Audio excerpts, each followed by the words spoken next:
welcome. You're watching Next IAS. My name is Tatiksha Pandey and today we are going to talk about Kambal-Konda Wildlife Sanctuary. So let's quickly deep dive and let's see what are the recent developments and what exactly is happening inside the sanctuary. तो सबसे पहले बात करते हैं recent developments के बारे में.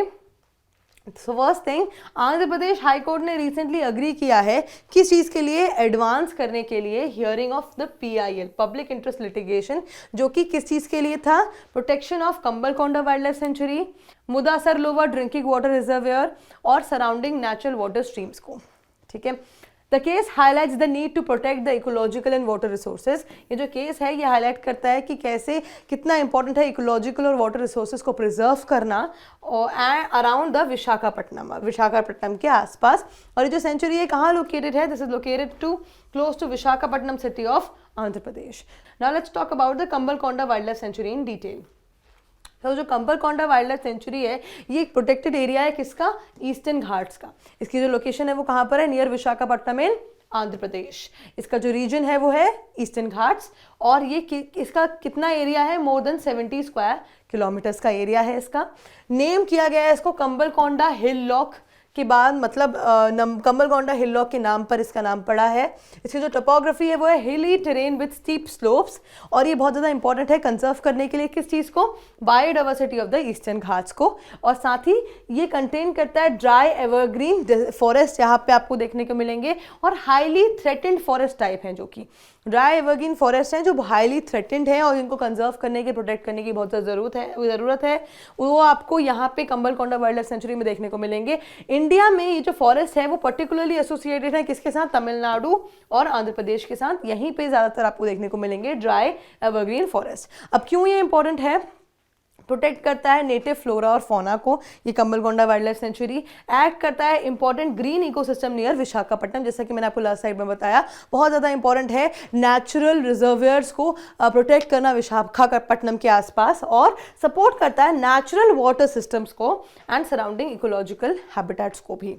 Moving forward, let's talk about the biodiversity. यहाँ की बायोडाइवर्सिटी की अगर हम बात करें तो यहाँ पे आपको फ्लोरा और फौना जो देखने को मिलेंगी वो है इंपॉर्टेंट स्पीशीज हैं फ्लोरा की, Abrus precatorius, Grewia tiliifolia, Catunaregam spinosa, teak that is Tectona grandis, Indian screw tree, bush plum, jungle berry. All these are important flora.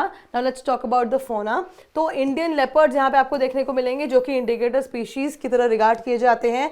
Indian jackal, chital, Indian pangolin, Indian muntjac, partridges, quails, tree pie, Asian paradise flycatcher, chameleon और Indian cobra. All these species see, अगर आप ध्यान से देखें तो कितनी rich है, जबकि एरिया ज़्यादा बड़ा नहीं है, that is only 70 square kilometres, but अगर हम ध्यान से देखें तो कितना ज़्यादा रिच बायोडाइवर्सिटी है यहाँ पे फ्लोरा और फौना की. दैट इज़ वाई ये बहुत ज़्यादा इंपॉर्टेंट वाइल्ड लाइफ सेंचुरी है ईस्टर्न घाट्स की. Moving forward, let's talk about the geography and important features of the Kambalakonda wildlife century.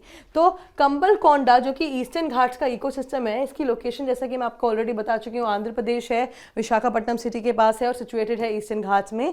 इसकी टेरेन की अगर हम बात करें तो रोलिंग ईस्टर्न घाट्स लैंडस्केप है, हिली टेरेन है, स्टीप स्लोप्स हैं यहाँ पे, वेजिटेशन है डोमिनेटेड ड्राई एवरग्रीन फॉरेस्ट, जो कि मैंने अभी आपको बताया था कि तमिलनाडु और आंध्र प्रदेश में कंसंट्रेटेड हैं और बहुत ज़्यादा इंपॉर्टेंट है इनको प्रोटेक्ट करना. इंपॉर्टेंट हैबिटेट है ईस्टर्न घाट्स की बायोडाइवर्सिटी के लिए, जैसा कि मैं आपको बता चुकी हूँ कि बहुत ज़्यादा रिच है फ्लोरा और फौना में, तो उसको प्रोटेक्ट करना बहुत ज़्यादा इंपॉर्टेंट है. इंपॉर्टेंट वाटर फीचर्स जो हैं वो है मुदासरलोवा ड्रिंकिंग वाटर रिजर्वियर और natural water stream surrounding the sanctuary. ये इंपॉर्टेंट इसके वाटर फीचर्स हैं. साथ ही ये वाटर बॉडीज क्यों मैटर करते हैं, क्योंकि सपोर्ट करते हैं वाइल्ड लाइफ बायोडाइवर्सिटी को और वेजिटेशन को, मेंटेन करते हैं लोकल इकोलॉजिकल बैलेंस को, और इंपॉर्टेंट है water security urban ecosystem around Visakhapatnam. Quick map facts की अगर हम बात करें तो जैसे कि मैं आपको बता चुकी हूँ, स्टेट है इसका आंध्र प्रदेश, सिटी है विशाखापट्टनम, फिजियोग्राफिक रीजन है ईस्टर्न घाट्स और नियर बाय वाटर फीचर है Mudasarlova reservoir. Moving forward, let's talk about the MCQ for revision. We have already talked about the Kambal-Konda Wildlife Sanctuary in detail. Whatever was important for examination perspective, I've already given that to you. Now let's talk about the MCQ for revision. Let's see who will be able to answer this question. Consider the following statements regarding Kambalkonda Wildlife Sanctuary. Number 1, it is located in Andhra Pradesh near Visakhapatnam. Number 2, it is situated in the Eastern Ghats. Number 3, dry evergreen forests are found in the sanctuary. Number 4, Indian leopard is regarded as its indicator species. So which of the statements given above are correct? A, 1 and 2 only. B, 1, 2 and 3 only. C, 2, 3 and 4 only. D, 1, 2, 3, 4 all are correct. So whichever option you feel is the right one, A, B, C or D, do let me know in the comment section below. And that is it for today. I will see you in another deep dive video. Until then, bye-bye. Take care.